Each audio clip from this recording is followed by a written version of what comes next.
So I'm sure by now that most of you have heard about or saw the video that Trump reposted called Trump Gaza, and he reposted it on Truth Social. It was an AI generated video. I'm not going to play it here on the channel. If you want to find it, you can. But trigger warning, it's one of the most disgusting things you'll ever see. Just when you think he can't go no lower, he can always go lower. That's one thing that I know for sure I've got right about Donald Trump and MAGA. I've always said they have no bottom. And I've always said that Trump will always lower the bar. Just when you think he can't lower it any lower, trust me, he will come along and prove you wrong and will lower it even lower. And that's what he did by just reposting this disgusting video, which started off showing a war-torn Gaza, and then it like flashes over and suddenly starts showing people dancing and partying on the Gaza Strip, and there's like these men belly dancers, which kind of looked kind of woke to me. I was surprised that Trump would approve of that imagery. And then it flashes over and shows Elon Musk sitting there eating and enjoying himself. And then it flashes over to Donald Trump and Vladimir Putin kicked back in chairs with no shirts on, sipping on a drink. And the one thing that I'm surprised there is that Trump allowed himself to be depicted that way. I'm surprised that he shared that, because I would imagine he would want to see his head on Rambo's body. But it was just one of the most bizarre, disgusting things that I've ever seen, and that's what was shared by the leader of the free world. And I have a whole lot of thoughts about this, and I want to talk more about it, but one thing I do want to show here is the reactions from people over there, because they're not excited about this, folks. They don't find it funny.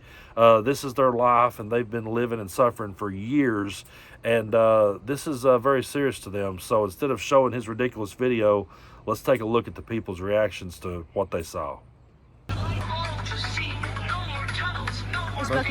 This video is ridiculous. There is nothing related to Gaza.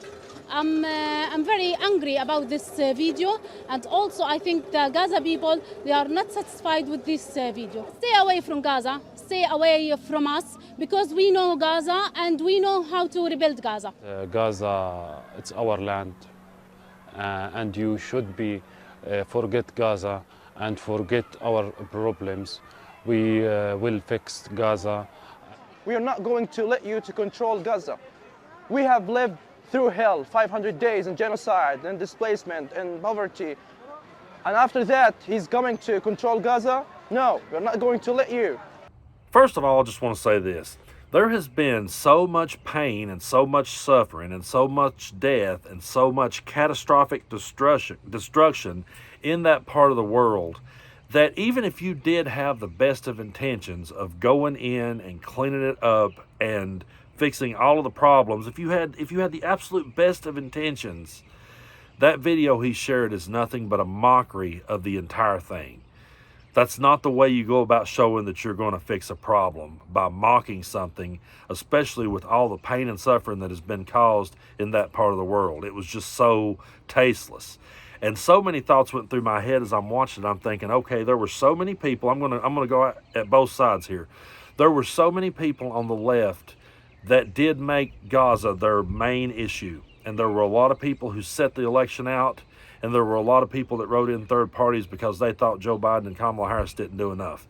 And I said back then, Donald Trump is not going to be the savior on this issue. If anything, it's just going to make it worse. If anything, it's just going to cause more pain and suffering.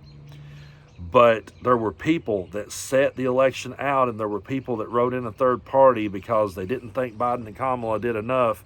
And now, how do they feel sitting back watching this? Is this the answer they were looking for? And then I think back to all the ministers that raised me. I think back to all the Sunday school teachers who taught me in Sunday school, and how respectful we were supposed to be to that part of the world. And then to sit back and watch a billionaire share something that just mocks it. I don't see how any minister in my part of the world can walk up on an altar and can actually stand there in the pulpit and defend this garbage. I don't understand how that it's not even defendable in my mind. But there are still going to be ministers in my part of the world that's going to flex about this. And it's just so insulting to everyone involved, because when I was growing up, we were taught to be very reverent when speaking about that part of the world. And we were taught to not flaunt wealth and not brag and be, boastful. And that's exactly what he's doing with all of it. So really, I'll just be brutally honest with you. I don't really care if it offends anyone. Anyone that calls himself a Christian and votes for Donald Trump and thinks that kind of stuff is funny really needs to check themselves. And I don't take anything they say seriously at all. I'm agnostic, and it's pretty hard to convince me that there's anything on the other side. But you sure as hell ain't going to do it if you share that kind of stuff and you think that's funny, and it's just, I can't believe that. Like, I find it more offensive as an agnostic than most Christians in my part of the world do. They'll find a way to defend the guy, and I'm over here going, you should be offended by this. This is an insult to everyone involved. It's an insult to your religion. It's an insult to your God. It's an insult to all the people over there and all the pain and suffering that they've endured. But that's the kind of stuff that the President of the United States will now share, and then people will find it interesting, and they'll pass it around, and they'll find it funny, and they'll pass it around. And again, I'm going to keep saying this, don't wait on the kids to save us, because there's kids that are growing up in homes right now that are watching that garbage and thinking that's cool and thinking that's how the President of the United States is supposed to act. That's one of the most disheartening things about all of this to me. People like us that have consumed political content our entire life, we've had the conversations our entire life. We know how the system was supposed to work. We know how where the checks and balances were supposed to be. We knew the type of moral character and the type of way that a president was supposed to present himself. And now there's going to be an entire generation grow up thinking that the way Donald Trump went about it was all okay.